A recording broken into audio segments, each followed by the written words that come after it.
사도행전 4장 32절부터 17절의 말씀까지 하겠습니다. 믿는 무리가 한 마음과 한 뜻이 되어 모든 물건을 서로 통용하고 자기 재물을 조금이라도 자기 것이라 하는 이가 하나도 없더라.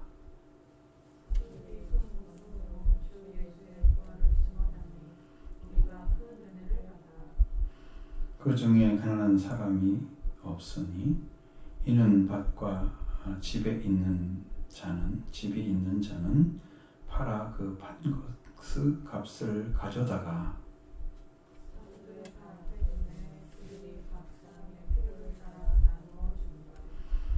그브로에서 난 레위족 사람이 있으니 이름은 요셉이라.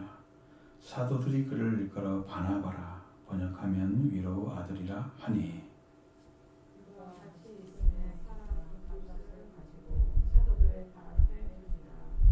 아멘.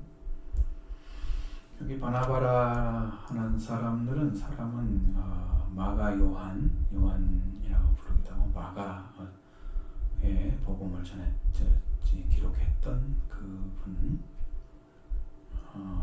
그분의 삼촌이 되는 거죠. 숙부가 됩니다. 그 사람이 구브로 출신이고 그리고 레위인이었다 라고 얘기합니다. 그러니까 이 사람도 하나님께 부름받고 쓰임받는 사람이잖아요. 나중에 처음에 안디옥 교회에서 선교사를 파송할 때 사도가로 불려진 사울, 당시에는 사울이라 이름 지어져 불렀던 당시 이름 사도행전 13장에서 사울이라고 부른 사람, 그 사람과 함께 이제 전도여행 떠난 사람이잖아요. 근데 이 사람은 사도로 부르지는 않는데 사도와 같이 다녔어요. 나중에 실라라는 분이 같이 바나바하고 헤어졌죠. 그 실라는 성경에서 선지자라고 기록해놨어요. 그래서 실라는 사도를 맞춰서 선지자 역할로서 바울을 이렇게 봉사하고 했던 그런 분이. 그 전에 분이 바로 바나바인 거죠. 네, 그들의 삶이 어땠느냐라는 것을 이야기하니까 여기서도 아주 헌신적인 삶을 살았던 분이었다는 거예요. 그러니까 뭔가는 여러분 자유가 오게 되면 해방이 되어야 됩니다. 물질에서 완전히 해방돼서 이것이 하나님 거라고 탁 주어지면 이것을 다 나누어져도 아깝지 않아야 되는. 그러니까 뭔가 한 가지는 여러분이 하나님께 헌신할 수 있는 게 있어야 돼요. 신앙으로. 그냥 죽을 힘을 다해서 하나님께 충성하는 사람도 있잖아요. 그건 진짜 우러나서 하는 마음이겠죠.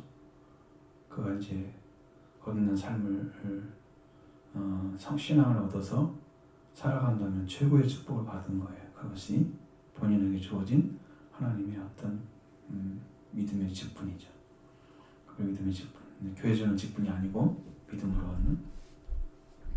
바나바 같은 사람도 자기가 그의 밭을 팔아서 그의 값을 가지고 사도들 앞에 발 앞에 두었잖아요. 자기가 다 내려버렸죠. 그러니까 여러분 성경에서 진짜 신앙인들의 모습은 어떤 것이냐 그러면 여러분 그 부자 청년이 와서 예수님께 와서 선생님이 내가 어떻게 해야 영생을 얻겠습니까? 묻잖아요. 그때 너가 계명을 지켜라 이렇게 말씀하시고 그 계명들을 다 지켰다고 좀 얘기를 하잖아요. 계명을 지켰는데 그러면 계명이 무엇입니까? 물어보잖아요. 쭉 얘기를 해줘요. 막 부모를 공경하라부터 시작해서 살인하지 말라, 간음하지 말라, 그리고 내 이웃을 내 자신처럼 사랑하라, 막 이런 말씀도 쭉 주시니까 그건 어려서부터 제가 다 지켰습니다. 그랬어요. 계명을 다 지켰는데 왜 자기가 가진 재물을 못 내려놓을까? 계명을 지켰는데. 그러니까 내가 가지고 있는 사랑이 내게 있는 물질도 상대방에게 줄 수 없는 그런 정도였다면 그 사람이 내 자신처럼 사랑하는 사랑은 아닌 거죠. 그 사랑까지 여러분이 키워줘야만 되는 거예요. 그러니까 예수님이 이 땅에 오셔서 자기 자신의 목숨까지 다 섬기려 오신 것처럼 우리가 목숨까지 다 바칠 수 있는 그런 신앙으로 세워져서 자기 것이 아깝지 않은 신앙이 되어야 되는데, 계명을 지켰다고 하는데 예수님은 네가 한 가지 부족한 것이 있다 라고 얘기를 하시잖아요. 그는 예수님 딱 보시기에는 분명히 부자인데 물질은 꼭꼭 쥐고 있는 거야. 뭐 재산을 하나도 내어주지 않아. 이웃을 내 자신처럼 사랑했다는 말은 거짓인 거죠. 그러니까 네가 있는 소유를 팔아서 가난한 자에게 나눠주라. 그러면 하늘에 상급이 있을 것이다. 그럼 이 사람의 믿음이 하늘의 소망을 가진 믿음을 가졌다고 하면 그는 하늘에 쌓아둘 그 상급을 생각하면서 그걸 넉넉히 내놓고 남았을 거예요. 근데 그걸 못하는 걸 보면, 그걸 하지 못하는 걸 보면 그는 하늘에 소망이 있는 사람이 아니에요. 땅에서 신앙을 열심히 하고 율법도 지키고 좀 겸손하게 살았던 사람인데 사람을 용서하거나 사랑하거나 깊이 있게 사람을 대할 수 있는 그런 것을 배우지 못했어요. 그러니까 주님 그리고 나를 따르라고 그러십니까? 예수님. 그걸 해결을 못하는 거예요. 그러니까 영생과 재물을 같이 가질 수 없는 건데 재물을 선택하느냐 영생을 위해서 재물을 팔아서 가난한 자에 나눠주느냐 하는 것은 그의 심령이 하나님 앞에 정해야 될 건데 왜 그것이 문제가 돼요? 우리가 재물이 많게 되면 세상의 마음을 두게 돼 있어요. 관리를 해야 하잖아요. 또 돈이 많게 되면 빌려주기도 하고 이자도 받고 막 다 그러면 계속해서 그 일을 해야 되잖아요. 그러니까 그것은 주님을 따라가는데 도움이 되질 않아. 왜? 세상의 마음 자꾸 가는 거야. 물질에. 내 마음이 있는 거, 내 보물이 있는 거에 내 마음이 있다고 그랬으니까 내 보물이 땅에 있으면 땅의 것에 지금 치우쳐서 가게 된단 말이에요. 그러니까 그 사람은 그것을 해결하지 못했어요.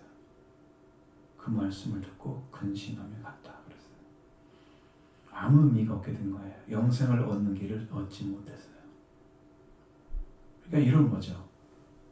절반 정도 신앙, 영생 얻는 길을 얻을 수 있는 길이 그에게 주어졌어요. 정말로. 한 가지만 하면 되는 거야. 왜? 그 정도로 그 신앙으로 들어갔다는 거야. 완전한 해결은 되진 않았지만. 그래서 주님이 다른 성경에 보면은 그를 사랑하시어 이렇게 말씀하시거든요. 그러면서 재물을 아빠랑 하나님 자에 나눠줘라. 그럼 하늘에서 상이 있을 것이다. 그리고도 나를 따르라. 예수님을 따라가야 보고 이제 영생 얻는다는 것을 말씀하신 겁니다. 근데 그런 길을 선택하는데 걸림돌이 되는 게 물질이란 말이에요. 재산이요. 근데 바나바는 이것을 깨뜨려서 하나님께 드렸다. 그러니까 하나님 받으신 거예요. 바울과 함께 복음을 전할 정도로 위치에 세우신 거예요. 그러니까 뭔가 한 거는 여러분이 드려야 돼. 내 생명, 내 삶을, 내 목숨을 주님께 바치겠습니다. 생명 다해서 복음을 말씀 믿고 하나님을 사랑하는 사람을 하는 거죠. 그 삶을 살아가는 거예요. 주님은 재물의 많고 적음이 아니고 중심을 보시는 거예요. 제가 가끔씩 말씀드리는 그 정 목사님이 하나님께서 재물을 너의 소유를 다 팔았다고 인정하시는 일이 있었어요. 그것이 뭐냐면 좀 가슴 아픈 일이죠. 가족 안에서 여자 형제인데 이쁨을 받지 못하는 형제가 있었어요. 근데 혼기가 닥쳤는데 결혼할 사람이 자금이 없는 거예요. 그러니까 목사님이 다 결심을 했어요. 내가 성경에서 이런 말씀이 딱 주어졌어요. 형제를 보고 돕지 않는 자는 불신자보다 더 악하다. 그 말씀이 딱 찔려가지고 내가 그러면 내가 지금까지 저축했던 거 전 재산이죠. 목사님 나름대로 또 살아야 되는데 그걸 일어난 자리에 안 남기고 다 털어서 준 거예요. 동생한테. 그랬더니 나중에 주님이 네가 네 소유를 다 팔았다고 말씀하시더래요. 우리가 그럴 수 있을까요?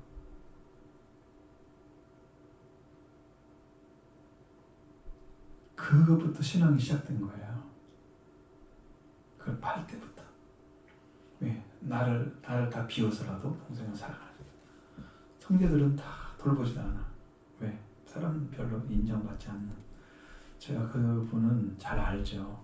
왜냐하면 내가 원래 고향 교회에서 있을 때 그 목사님 동생이었거든요. 제일 큰 형님의 동생이었기 때문에 그분이 거기 와서 살았던 것을 기억을 해요. 저는 그분을 알아요. 근데 이제 그런 일을 하시는 거예요. 하나님께서 그 중심을 보신 거예요. 네가 네 소유를 다 팔았다고. 그렇게 한번 탁 던져서 하나님께 확 들이버린 거죠. 그랬을 때 그의 신앙의 길이 쫙 말씀이 열리고 은혜의 길이 열리고 하나님 약속의 말씀을 주시더래요. 바울의 길을 가라. 그때부터 하나님께서 그를 직접 인도하시는 은혜의 역사가 나타나기 시작했어요. 신앙도 다르게 달라졌어요. 그러면서 거듭남의 이런 것들을 쭉 경험해가는 일들이 계속해서 일어나셨고, 그러니까 여기 성경이 말하는 것과 우리의 삶이 일치를 이루면 거기에 성경이 주는 능력과 권세도 우리한테 동일하게 오는 거예요. 하나님 선택하시고 부르시고 사용하시고, 그게 은혜예요. 그러니까 우리가 볼 때는 작은 것 같잖아요. 근데 하나님 보시기에는 자기를 다 비워서 줄 수 있다면 그는 그냥 뭘 생각해서 그래요. 과거에 두렙돈을 기뻐하셨던 하나님. 두렙돈은 그가 살 수 있는 물건을 포기하고 그날 먹어야 할 음식을 다 포기하고 하나님께 헌금을 했다고 하는 것을 주님이 보신 거죠. 그거죠. 그 중심을 다해서 그 삶을 하나님이 요구하신다. 그러니까 자기를 비우는 삶이 사실은 그게 믿음의 생활인 거예요. 자기를 비우는 삶이. 이제 제목을 믿음의 생활을 했잖아요. 바로 그 삶이에요. 그걸 말하는 거예요. 여기에서 지금 그 나오잖아요. 믿는 무리가 한 마음과 한 뜻이 돼요. 그렇죠. 여러분, 이게 믿음이 아니면 한 마음 안 되죠. 믿음의 본질은요, 일치를 이루는 거예요. 불신은요, 분리를 이루는 거예요. 분열을 이루는 거예요. 분쟁을 만들어내는 거예요. 그러나 믿음은 하나를 만들어내요. 그래서 믿는 무리가 되는 거예요. 믿는 무리가 한 마음도 가질 수 있고 한 뜻도 가질 수가 있어요. 믿는 무리예요. 믿음의 생활이 뭐냐? 그러니까 자기가 비워진 사람은 나를 주장하지 않습니다. 형제를 바라보지. 그래서 어떤 일을 해결할 때 항상 어떤 게 중심이어야 되냐면, 위에 있는 사람들은 예를 들어서 정치인이라 그러면 백성이 중심이 돼야 돼요. 어떤 문제가 있는데 내가 무엇을 해결해줘야 되는지, 내가 지금 권한이 있으니까 그래서 도움을 줄 수 있도록 그게 사랑하는 거예요. 나를 주장하는 게 아니고 내가 이런 지에 있으니까 나한테 따라야 되고 자기를 주장하는 게 아니야. 그것은 신앙도 마찬가지. 나를 주장하지 않으니까 마음이 비워져 있으니까 한 마음이 될 수가 있지. 그렇죠? 뜻도 다 합칠 수가 있죠. 그래서 모든 물건을 서로 통용했다 그랬어요. 여러분, 모든이란 말 중에는 참 어렵잖아요. 뭐 어떤 사람은 개인 하나라도 비틀어지면 그거 안 되잖아요. 근데 여기에 들어온 사람들은 동일하게 그런 삶을 살아갔다는 거예요. 통용했다. 모든 물건을 서로 통용한다. 네가 부족해. 그럼 너 써. 내가 부족할지라도 갖다 주고. 그럼 나중에 또 들어오면 다시 또 제자를 갖다 놓으면 또 갖다 쓰고, 그래서 이게 누가 부족하다 그러면 거기에 불만 갖고 불평하는 사람이 한 사람도 없었다는 거예요.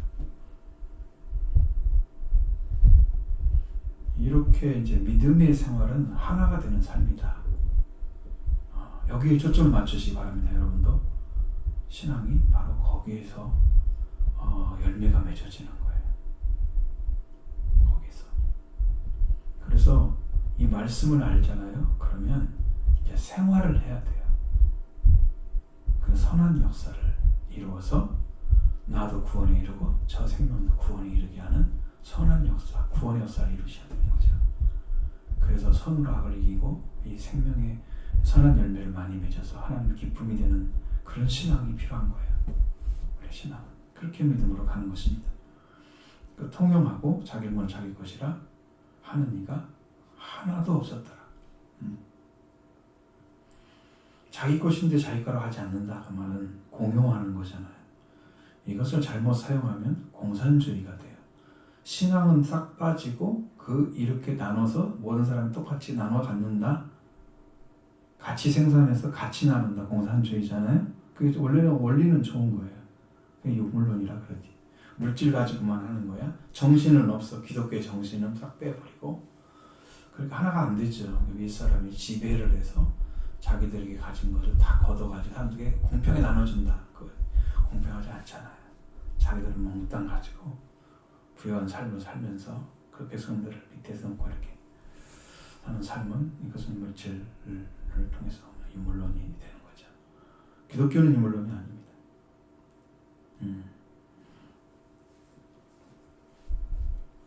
근데 이런 삶을 살기 전에 나타났던 현상, 성령을 충만히 받고 성령이 충만히 임해서 베드로가 보는 복음을 듣고 거기에서 나타난 때도 바로 이런 물들이 나타나는데 사도행전 2장에서 44절에 거기에도 45절까지도 나옵니다. 여기. 믿는 사람이 다 함께 있어 모든 물건을 서로 통용하고 벌써 시작됐죠? 사도들을 통해서 기적과 표적이 나타나. 사람마다 두려워함이 있었다. 하나님 앞에 순종하지 않으면 안 되는 어떤 그 두려움들이 하나님을 경외하게 하고 사람을 사랑하게 합니다. 하나님에 대한 막연한 어떤 그 생각을 가지고 신관이 비틀어진 사람들은 이걸 몰라요. 근데 하나님 얼마나 두려운지를 아는 사람은 두려워 다른 일 안 하죠. 경외하는 자가 되는 거죠. 떤다는 의미의 두렵다는 두려워하다.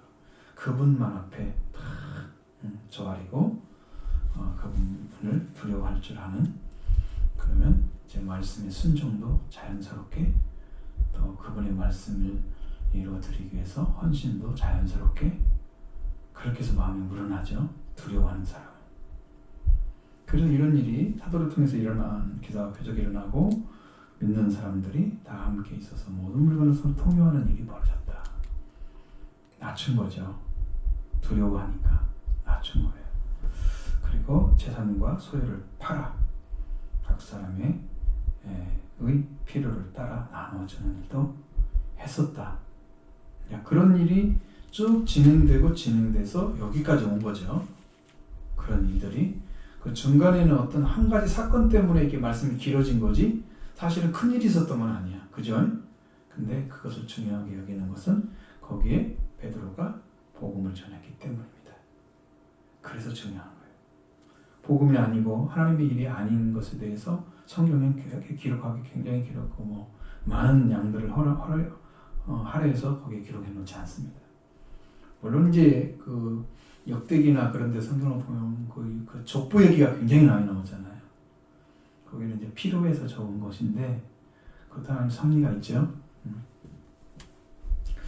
여기도 이제 바로 이 말씀 사도행전 2장의 44절 이하에부터 말씀 거쳐지 똑같이 사도들이 큰 권능으로 주 예수의 부활을 증언하니.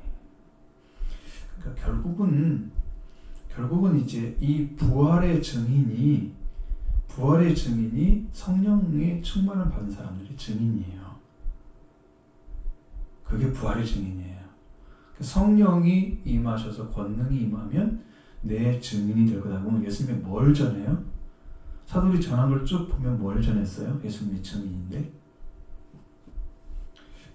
사도가 여기 또 우리가 이제 몇 번 여기 성경에 나와 있는데 우리가 보고 들은 것을 말하지 않을 수 없다. 4장에서 20절 나오죠. 그러니까 그들은 증인이잖아요. 그러니까 우리는 예수님 만나지 못했어요. 뭐 증인도 못 되겠네. 근데 오늘도 예수님을 왜 전하는 거예요? 성령을 통해서 그들이 살았던 삶을 그대로 알게 해주는 거죠. 믿어지게 하시는 거죠. 그대로 이루어지게 하시는 거죠. 성령을 통해서. 그러니까 그 말씀 알죠? 그래서 우리가 성령을 통해서 조명해주는 하나님의 말씀이 이제 우리에게 선포되면 우리도 그때 들었던 말씀, 사도들이 했던 역사와 동일한 역사를 행해갈 수 있는 거예요. 그러나 모든 보통 교회들이 그런 것을 행해가는 교회는 거의 없잖아요. 왜? 그런 역사 가운데 쓰임받아야 되는 그런 교회들이 없기 때문입니다. 지금은 그런 일은 거의 일어나고 있지 않고 있죠. 자, 이게 부활의 증인이 문제입니다. 그래서 이게 지금 부활의 증인이 되려면 성령을 받아야 됩니다. 성령이 그런 성령이 너에게 성령이 오시면 너희가 권능을 받고 그 권능이 바로 부활입니다. 부활의 권능. 바울이 빌립보서 3장에서 그리스도와 그 부활의 권능과 그 고난의 참여함을 알려하여 나오죠. 그 권능이 성령이 임하실 때 나타납니다. 뭘 말하냐면 부활의 권능은요 생명을 살리는 능력이기 때문에 여기는 도전할 자가 없어요. 다 이 복음을 들으면 살아나요. 부활의 복음입니다. 여러분의 영도 다 부활돼요. 그래서 산자가 되는 거죠. 산자만이 하나님의 영광이 나라에 들어갑니다. 예수님이 오실 때 산자만이 올라갑니다. 이 땅에 여기 속에서 성령 없이 살다가 죽은 자는 못 올라갑니다. 이 땅에 여기 속에서 살고 있는데 주님 오실 때 만나면 못 올라갑니다.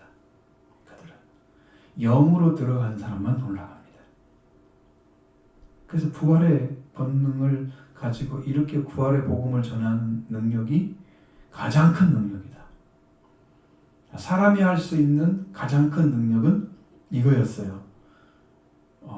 사도가 나오기 전에 마지막 예언자였던 요한이 전한 회개의 복음이었어요. 그것이 사람이 가진 것 중에 여자가 낳은 자 중에 제일 큰 자다. 예수님이 그러셨죠? 그래서 그걸 가질 수 있었던 거예요. 근데 이제 예수 그리스도가 오신 다음에는 더 큰 것은 부활의 권능이에요. 부활의 복음이에요. 이 복음이 전해져서 산자가 되는 교회가 엄청나게 하나님 나라 가운데 들어가요.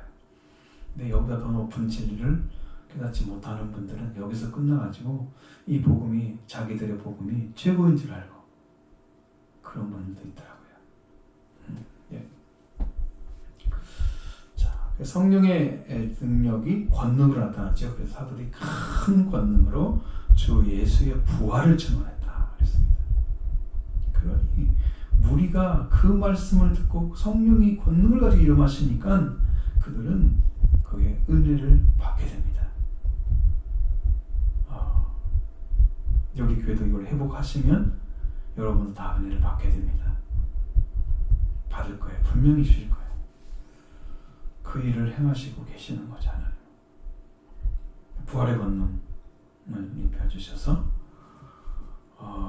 큰 은혜를 받아서 그 중에 가난한 사람이 없으니 우리 은혜를 받고 난 삶이 어떤 삶이라고요? 가난한 자가 없게 하는 삶이죠.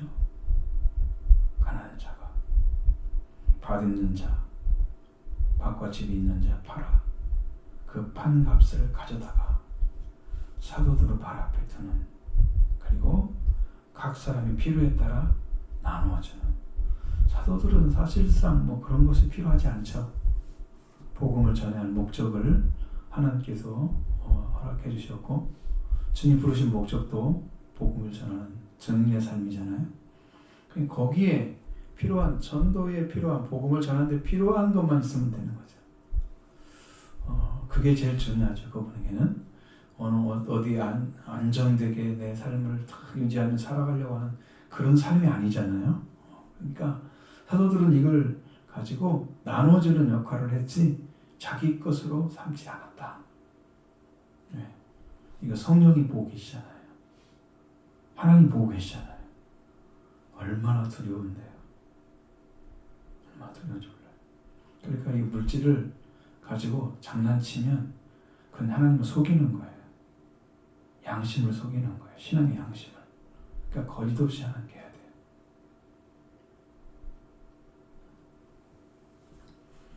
사도들을 발 앞에 두었다는 것은 사도들이 그걸 관리하고 사도들에 의해서 분배되는 일을 했다는 것입니다. 그렇게 할 수 있게 하신 거예요. 그리고 이제 이 아나니아 사피라가 얘기가 나오는 거예요. 그 뒤로. 그 이야기가. 그러니까 여러분, 우리의 삶이 정말 믿음의 삶을 살아가려고 하면 처음 해야 될 것은 예수 그리스도를 따르기 위해서 예수님의 뒤에 서야 됩니다. 여러분, 예수님의 뒤에 서 있는지 앞에 서 있는지 잘 보세요. 여러분 마음에서 어디에 서 있어요? 예수님을 따라갑니까? 아니면 예수님을 데리고 갑니까? 아니면 예수님 앞에 갑니까? 여러분들이 예수님과 함께 가나요? 나란히 서 있나요? 뒤에 따라가나요? 아니면 앞에 서 있나요? 잘 보세요.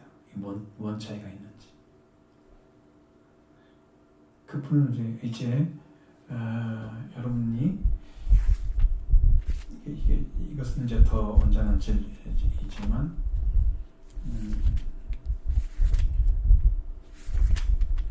우리 요한계시록에서 14장 정도 보면 거기에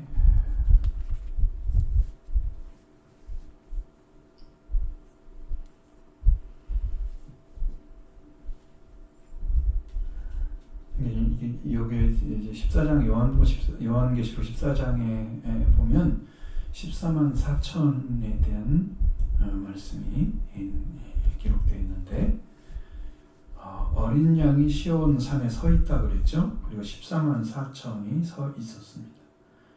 그 이마에는 어린 양의 이름과 아버지의 이름이 써 있었다. 그러니까 아버지를 알고 아버지 그리고 어린 양의 이름이 써 있는 사람이 14만 4천이에요.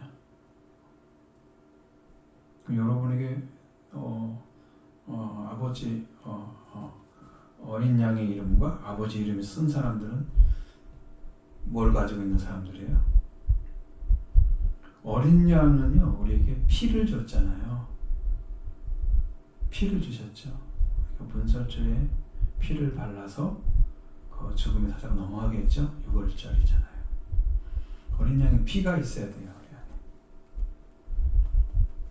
우리 안에. 피를 가지고 있는 사람을 얘기하는 거예요.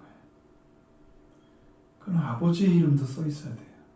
여러분이 하나님께서 여러분의 아들이라는 이름을 주셨잖아요. 하나님의 아들인 거죠.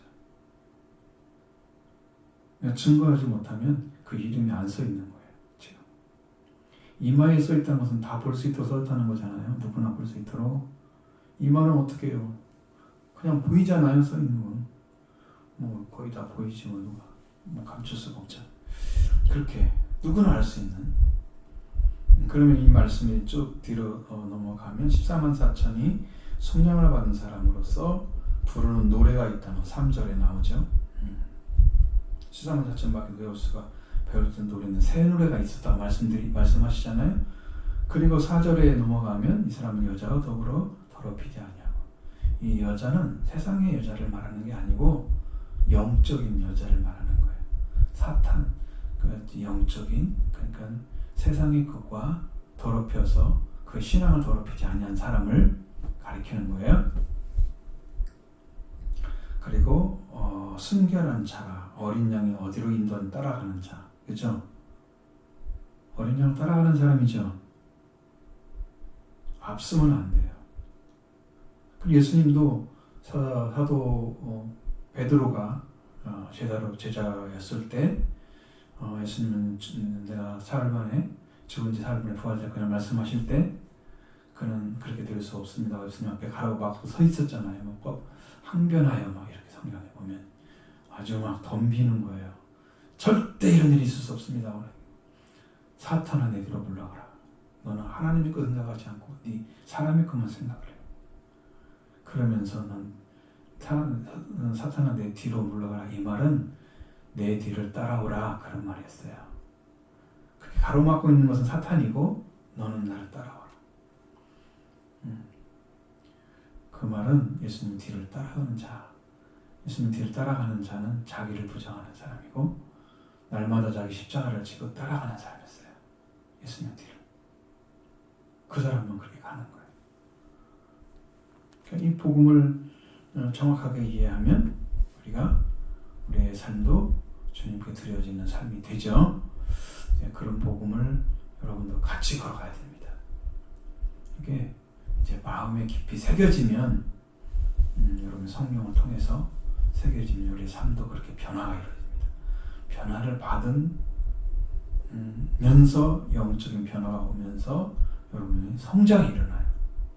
그럼 나도 모르는 사이에 성경이 예전에 읽었을 때는 이해가 안 된 것들이 막 이해가 되는 거야. 안 믿어지는 것들이 막 믿어지는 거야. 성장이 이루어지는.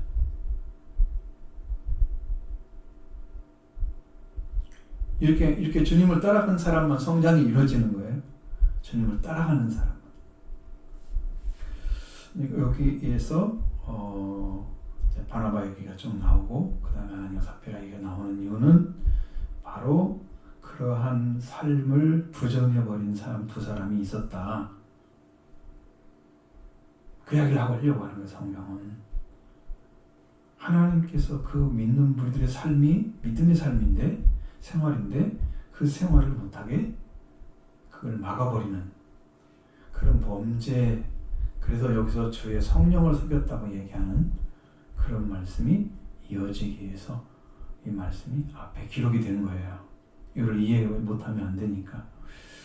그래서 우리는 이제 믿음의 삶을 먼저 살아주고 그리고 예수를 따라가는 삶, 예수 그리스도와 함께 주님이 인도하는 대로 따라가는 삶, 그런 삶만 하나님께서 우리를 받으시는 거예요. 우리의 삶은 내가 앞서가면은요 주님은 안 따라가요. 주님은 오시지 않으세요. 이스라엘 민족은요 하나님 앞에서 서 있었어요. 그 자기들의 방법대로 해가는 것을 하나님 받으시라고 막 윽박지르는 강요하듯이. 그래서 하나님의 의를 힘써 순종하지 않았다. 그래서 버림받았다. 그 얘기를 로마서 9장 10장 연결된 부분에서 하거든요. 그러니까 뒤따라가지 않는 사람은 항상 앞에 서 있는 거야. 옆에서도 안 되는 거죠. 왜? 그분은 우리를 앞서 가셔야만 돼요. 여러분 뒤따라가시면서 이 믿음의 생활을 잘 하시면 이게 바나바와 같이 하나님께서 부르시는 자리에 세우기도 합니다. 그 권능 속에도 살게 하십니다. 여러분의 승리의 길이 바로 여기에 있어요. 실로 승리하는 여러분의 삶이 되길 바랍니다.